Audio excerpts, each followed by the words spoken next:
আসসালামু আলাইকুম। এখন আমরা দেখব যে দিস কিওয়ার্ডের ব্যবহারটা কি। আমরা এখানের মধ্যে একটা কনস্ট্রাক্টর তৈরি করে ফেলি। কনস্ট্রাক্টর ছাড়াও যে কোনো একটা মেথড তৈরি করে ফেলতে পারি। For example public void name, এটা একটা আমাদের মেথড, এবং এই মেথডটা আমাদের একটা সেটার হিসেবে কাজ করবে। এবং আমরা উপরে দরকার হলে একটা ইনস্ট্যান্স ভ্যারিয়েবল নিয়ে নিই। যেমন আমরা নিলাম পাবলিক স্ট্রিং ভার্সিটি নেম। ওকে, ভার্সিটি নেম। তো এখানে আমরা কোনো ভ্যালু সেট করলাম না, আমরা চাচ্ছি যে এই নেম সেটার যেটা আছে এটা দিয়ে আমরা কিভাবে ভার্সিটি নেম নিতে পারি। তো সেই ক্ষেত্রে আমি যদি এখানে একটা স্ট্রিং নিই, স্ট্রিং দিয়ে বলি যদি নেম, এবং আমরা যদি এই যে ভার্সিটি নেম এটার মধ্যে একটা ভ্যালু রেখে দিই, ভ্যালু হচ্ছে আমাদের নেম। ওকে, তাহলে আমাদের এই যে নেম মেথডটা এটা কিন্তু সেটার হিসেবে কাজ করবে, যেটা আমরা আগের ভিডিওগুলোতে দেখে এসেছি। যার কারণে এটাকে আমি দরকার হলে ভয়েড করে দিই, ভয়েড। আর এখানের মধ্যে গেট নেম দিলাম, আর এটাকে বললাম যে সেট নেম। ওকে, ফাইন। তো গেট নেম দিয়ে আমরা যদি এইখানের মধ্যে এই যে ভার্সিটি নেমটা এটাকে প্রিন্ট আউট করে দিই তাহলেই তো হয়ে যায়, তাই না? তো আমরা এখানে দরকার পড়বে এই যে ভার্সিটি নেমটাকে প্রিন্ট আউট করে দিলাম। এখন এই যে ভার্সিটির ইনস্ট্যান্সটা এটা থেকে আমরা একটা অবজেক্ট তৈরি করতে পারি, যেটা আমরা আগেই দেখেছি। আমরা ভি নামে একটা অবজেক্ট তৈরি করছি, অবজেক্ট থেকে আমি নিউ দেন ভার্সিটি, এবং এই যে ভি অবজেক্টটা আছে এখান থেকে আমি দরকার হলে সেট নেম করে ফেলি। হ্যাঁ, সেট নেম, আমরা এখানে বললাম যে DIU। ফাইন। এখন আমরা যদি এটাকে প্রিন্ট করতে চাই, আমরা যদি আমাদের একটা গেটার আছে, তো এই গেটারটার মধ্যে ভি ডট গেট নেম দিলেই কিন্তু not plus name, get name. Well, so এই যে গেট নেমটা আছে, এই গেট নেমটা যখন কল হবে তখন প্রিন্ট করে ফেলবে। আমরা যদি এই কোডটাকে রান করে ফেলি, আমরা এখানে রান করলাম এবং দেখবো অবশ্যই যে ডিআইইউ চলে এসেছে। এখন এখন এই যে ডিআইইউ লেখাটা এসেছে, আমরা চাইলে এই যে এইখানে যে নেমটা এটা কত ভার্সিটি নেম দিতে পারি, তাই না? বা এইটাকেও নেম দিতে পারি, কারণ এটা একটা ভার্সিটি ক্লাসের মধ্যে যে নেমটা থাকবে এটা বোঝা যাচ্ছে ভার্সিটির নাম, তাই না? তো আমরা দরকার হলে এইগুলাকে এই তিনটাকে ধরে নেম বানিয়ে ফেললাম। বাট এখানে একটা সমস্যা আছে। সমস্যা হচ্ছে আমরা যখন এইখানে নেম দিলাম আর এইখানে নেম দিলাম, কোনটা কনফ্লিক্ট করবে না যদি এই লাইনটা না থাকতো, কোনো সমস্যা নেই। বাট আমরা চাচ্ছি এই নেমের মধ্যে আমার এই নেমটা ঢুকবে, অর্থাৎ এই নেমের ভ্যালু ফর এক্সাম্পল XYZ। তাহলে আমরা চাচ্ছি এই নেমের ভ্যালুটা হয়ে যাবে XYZ, যেটা এখান থেকে প্রিন্ট আউট হবে XYZ-টা। আমরা এই নেমের ভ্যালুটা সেট করার জন্য আমি এই নেমটাকে ধরছি, নেম ইকুয়াল দিলাম, দিয়ে এই নেমটাকে সেট করে দিলাম যে এই নেমের ভ্যালুটা চলে যাবে। বাট প্রবলেম হচ্ছে দুইটা একই নামের, তাই না? আর এই যে একটা সেকেন্ড ব্র্যাকেট অথবা এটাকে আমরা বলি কার্লি ব্রেস, এই সেকেন্ড ব্র্যাকেট বা কার্লি ব্রেসের মধ্যে আমাদের নেমটা কিন্তু একটা লোকাল ভ্যারিয়েবল, তাই না? অর্থাৎ এই যে নেম ভ্যালুটা আছে এটার প্রায়োরিটি এটার মধ্যে বেশি থাকবে। তাহলে আমি এইখানে যখন নেম লিখছি এটা কিন্তু এটাকে ইন্ডিকেট করছে না। তো সেই ক্ষেত্রে আমি যে এটাকে ইন্ডিকেট করছি, আমাকে এখানে বলতে হবে যে দিস ডট নেম। এর মানেটা কি? দিস ডট নেম এর মানেটা হচ্ছে আমার যে ক্লাস আছে ওই ক্লাসকে বোঝাবে। দিস হচ্ছে আমার এই ক্লাসের অবজেক্ট, দিস হচ্ছে সেই নিজের ক্লাসের অবজেক্টটা, মানে আমি যেই মেথডের মধ্যে দিস কিওয়ার্ডটা লিখবো সেই দিস কিওয়ার্ডটা রিপ্রেজেন্ট করবে ওই ক্লাসের অবজেক্টকে। তো ওই অবজেক্টের মধ্যে আমার অবশ্যই নেম প্রোভাইডার থাকবে। তাহলে দিস ডট নেম হচ্ছে আমার এইটা।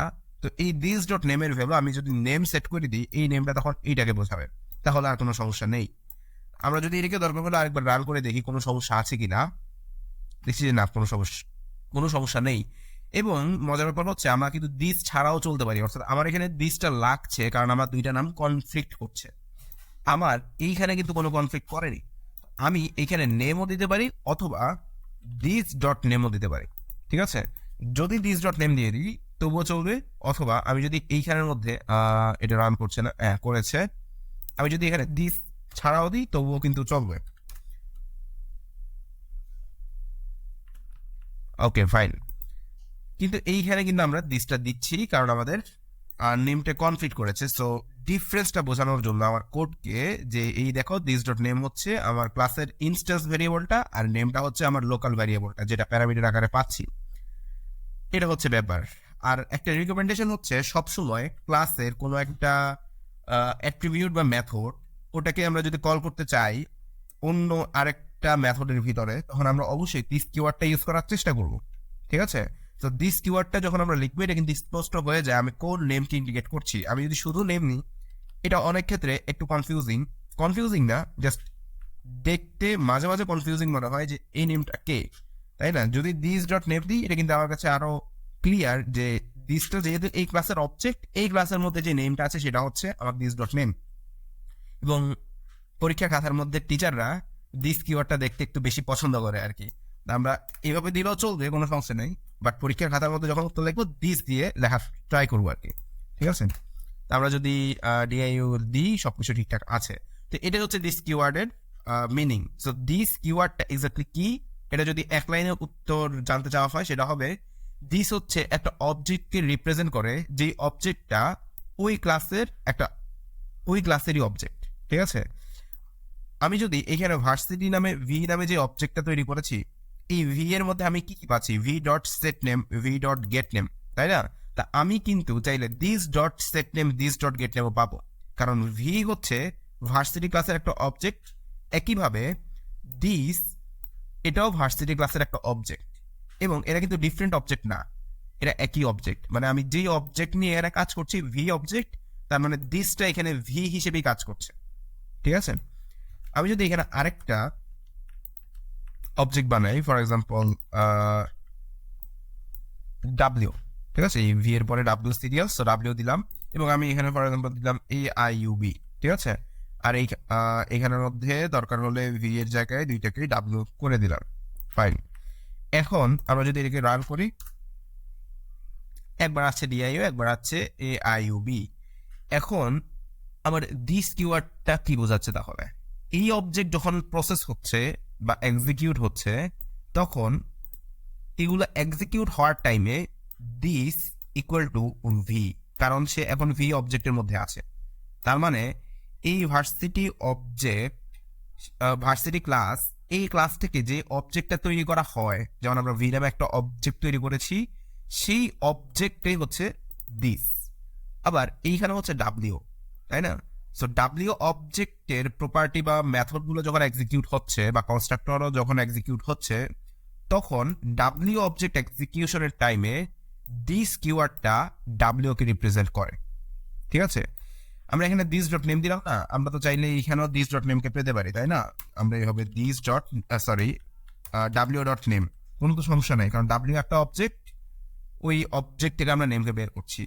আচ্ছা, ডাব্লিউ দিয়ে আমরা গেট নেম সেট নেম পেয়েছি না, তা আমরা কিন্তু এটা অন্য জায়গা থেকে মানে this dot set name, this dot get name হিসেবে ইউজ করতে পারি। কিরকম? আমরা যদি আরেকটা মেথড বানাই, পাবলিক ভয়েড, মনে করি XYZ দিলাম ওটার নাম, এবং আমি চাচ্ছি এই যে XYZ কে কল করলে এইটা কল হয়ে যাবে, তাহলে আমরা এরকম বলতে পারি যে this dot get name, not get class, get name. Okay, তাহলে এই যে দিস ডট গেট নেমটা দিলাম, দিসকে এই ক্লাসের অবজেক্ট, এই ক্লাসের অবজেক্টের ভিতরে আমার গেট নেম আছে, so this dot get name. এখন আমরা যদি XYZ কে কল করি, মনে করি ডাব্লিউ অবজেক্ট থেকেই কল করি, ডাব্লিউ ডট XYZ, এটা কিন্তু কাজ করবে। মনে করি আমরা যেহেতু XYZ কে কল করলে গেট নেমটাই রান হয়, আমরা গেট নেমটাকে কমেন্ট আউট করলাম, দেন আমরা XYZ টা রান করলো এবং একই আউটপুট কিন্তু দিচ্ছে।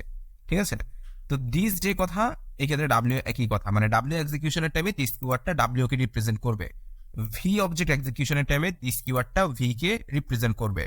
অর্থাৎ আমি অবজেক্ট বানানোর আগেই, মানে আমি যদি এই অবজেক্টগুলো না বানাই, তাহলে তো ডাব্লিউ আর ভি এক্সিস্টই করে না, তাই না? তো ডাব্লিউ ভি বা অন্য যে কোনো অবজেক্ট বানানোর আগেই সেই অবজেক্টকে দিস কিওয়ার্ড দিয়ে অ্যাক্সেস করতে পারছি, মানে যেই অবজেক্টটা এখন এক্সিস্টই করে না, সেই অবজেক্ট ইউজ করতে পারছি আমি দিস কিওয়ার্ড দিয়ে। এটাই হচ্ছে দিস কিওয়ার্ড। ঠিক আছে, তো দিস কিওয়ার্ডটা একটু শুরুতে সহজ মনে হবে, এরপরে একটু কমপ্লেক্স মনে হবে, বাট আসলে কমপ্লেক্সের কিছু নাই। ঠিক আছে, জাস্ট সিম্পল দুইটা ব্যাপার। আমরা মানে সব জায়গায় চাইলে দিস কিওয়ার্ড ইউজ করতেও পারি, নাও করতে পারি, বাট করাটা একটা গুড প্র্যাকটিস। ঠিক আছে, আর যেখানে নামগুলো কনফ্লিক্ট করে সেখানে দিস কিওয়ার্ড ইউজ করা বাধ্যতামূলক। বেসিক এতটুকু কনসেপ্ট থাকলে আমরা সামনে এগিয়ে যেতে পারবো। তো এই ভিডিও পর্যন্তই, পরের ভিডিওতে আমরা আরেকটা টপিক নিয়ে কথা বলবো।